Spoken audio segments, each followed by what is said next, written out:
Hi, this is Lou to talk briefly about what to look for in a game design contest. Game design contests are kind of like real estate. You've probably heard the notion that the three most important things in real estate are location, location, and location.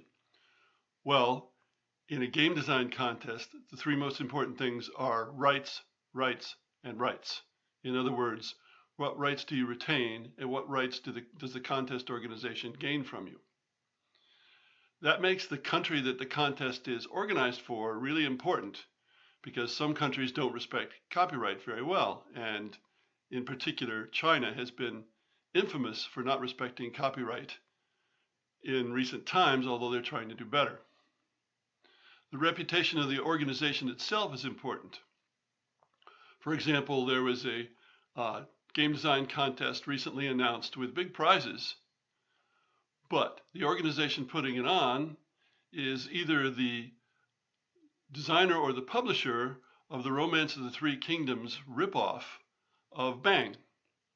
Now, if you're a game designer and you know that this organization has been involved in this ripoff, which has been declared legal but is certainly immoral, where they took the Bang design, adapted it to China, didn't change any of the rules, and sold over 1 million copies, and the Bang people received no money from it.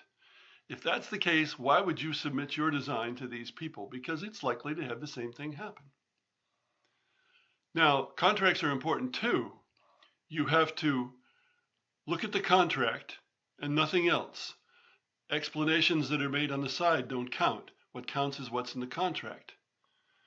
If you don't understand the contract, it has to be changed or you shouldn't sign it. And in the case of this particular contest, the contract is very vague. And while the contest representative keeps telling people, oh, well, we meant this, we meant that, it's not in the contract. And so it does not count. Keep in mind also that guarantees in a contract are meaningless unless there is a penalty clause. In other words, they don't meet this guarantee, what do they have to do instead? If there's nothing they have to do, then of course they can say, oh yeah, we guarantee. Anybody can say guarantee. I guarantee I'll live 100 years, but there's no, well, the penalty clause is I'll be dead. You have to understand what the alternative is if the guarantee doesn't come through, no matter what they say. Unfortunately, given the usual prizes for these kinds of contests, having a lawyer look at the contest rules is probably not worth the lawyer fee. And of course, I tend to say that about all game contracts because there's just not that much money generally in games, in tabletop games anyway. So you have to read it. If you don't understand it, don't participate. Thanks for listening.